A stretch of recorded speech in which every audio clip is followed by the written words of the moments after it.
All right, guys, got some big breaking news here that I needed to bring to you. The International Court of Justice has now made a decision as to whether or not Israel is committing genocide. So they have decided it is plausible that Israel is committing genocide, and they're going to proceed to take up the case. So what that means is there will now be more evidence that's gathered, more arguments submitted to the record. It's going to be probably a multi-year-long process, but at the end of it all, they will determine whether or not the genocide is being committed and who's guilty and who deserves some sort of sentence, some sort of punishment, etc. So what this ruling means is Israel has to abide by some very specific terms going forward if they want to be in accordance with international law. So it wasn't even a really close decision. It was a vote of 15-2 where they said it is plausible Israel is committing genocide, and they need to take these next concrete steps. So the only judges that actually dissented in any way, it was the Israeli judge, unsurprisingly, and it was the Ugandan judge. Even the U.S. judge was very, very critical of Israel. So here is what they have to do. They have to take all measures to prevent genocidal acts from here on out.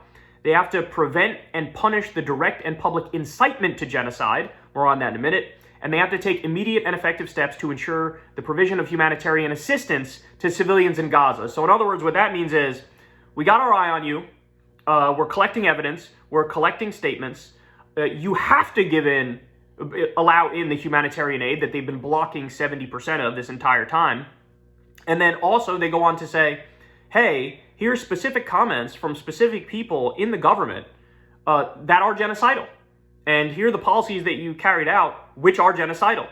And so they list here, like Yoav Galan, for example, he's the one who called for a complete siege on the, quote, human animals in Gaza. They single him out. They say this guy needs to be prosecuted for what he said here and what he did effectively. The president of Israel, President Herzog, he very famously said, it is not true, this rhetoric of civilians that are uninvolved.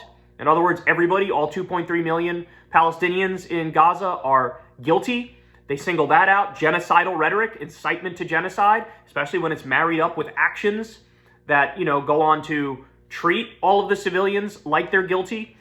And then there's another government official here who said all civilians are ordered to leave immediately. They will not receive a drop of water or a single battery until they leave the world. So, look, it's very specific here who they think is committing a crime, what they think those crimes are. And again, 15-2, it's not close. Now, here's the final point of the conversation, though, which is probably the most important, to be honest, which is they did stop short of saying we're doing an injunction. So in other words, we're ordering that you have to do a full ceasefire. They did stop short of that. Now, on the Israeli side, they're going to spin this court decision like that means they won, full stop. That's nonsense. I just told you all the details and the multiple ways in which they lost. But the reason why the court didn't do a full injunction and didn't say, hey, full ceasefire, is because they don't really have an enforcement mechanism. And so they don't have an ICJ army to use force and power to enforce their decisions. And so they're kind of relying on the goodwill of the international community. They're relying on the goodwill of the United States and Israel to listen to what their ruling is and then agree to it and carry it out. And now, by the way, it's still going to go, this decision now is going to go to the UN Security Council where the U.S. has veto power. They could just veto it. But this decision makes it very, very difficult for the U.S. to do that. Because now, this opens the door. Now, if somebody says, or if a country says, hey, you're doing a genocide, all the smears of you're just an anti-Semite or you hold Israel to a different standard or this is bigotry or whatever, that all goes away now.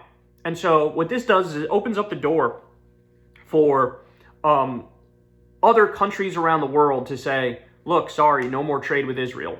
Look, sorry, we're going to isolate you because we don't want to be associated with or affiliated with anything you're doing. This now also makes it so that all those conversations that were going on with the Jordanians and the Egyptians about allowing in Gazans, and even there was some countries in Africa as well, they were having a conversation trying to basically voluntarily relocate Gazans. It's not voluntary relocation, it's ethnic cleansing.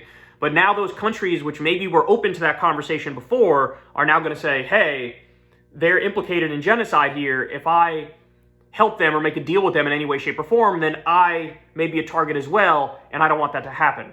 So ultimately, at the end of the day, is it a middle ground decision? Yeah, it is to some extent a middle ground decision because they didn't do a full injunction. They didn't order a full ceasefire.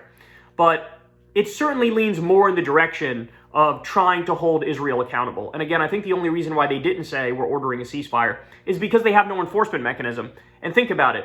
If they ordered a full ceasefire and then Israel says, we disagree and we're just not going to do that, and the U.S. says the same thing, yeah, we disagree, we're going to let Israel do whatever they want.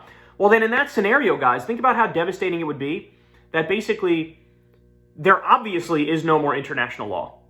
There is no more rules-based order, right? You can't even pretend. You can't even do the kabuki theater. You can't even have the veneer of seriousness to international law. It would just obviously be fake at that point. So I honestly think it was almost like a strategic move on the part of the court where they wanted to say, hey, full injunction. They wanted to say you need a full ceasefire. I believe they wanted to say that, but at the end of the day, they realized all legitimacy that the court has and the UN has goes away if they do it, and then Israel just rejects it, and the US just rejects it. So they did everything they could short of saying injunction, full ceasefire. So again, just to reiterate here, in a 15-2 vote, they ruled it is plausible Israel is committing genocide. They're going to take up the case. It'll take a number of years to complete it, but we'll have a final decision at some point where there could be some accountability. And Israel has to take all measures to prevent genocidal acts, prevent and punish the direct and public incitement to genocide, and take immediate and effective steps to ensure the provision of humanitarian assistance to civilians in Gaza. So, I mean, that's a big deal. The ICJ also ordered Israel to preserve evidence of genocide and to submit a report to the court within a month regarding compliance with the order. And this is just a tremendous amount of international pressure now on Israel, on the United States now. Is the United States going to take this at the Security Council and veto it and put their middle finger up to the rest of the world? It's certainly possible, but you'd be witnessing the total and complete implosion and the end of American power globally in a scenario like this. Because this is too concrete, this is too straightforward, this is too obvious. Even the U.S.'s own judge was saying the right things. So, look, ultimately, when all said and done, this was a very, very good decision. It was a very solid decision. I think it was in accordance with all the evidence and all the commentary that's been made by Israeli government officials. And at the end of the day, now we can say in no uncertain terms, it has been ruled by the International Court of Justice, it is plausible that Israel is in the midst of a genocide.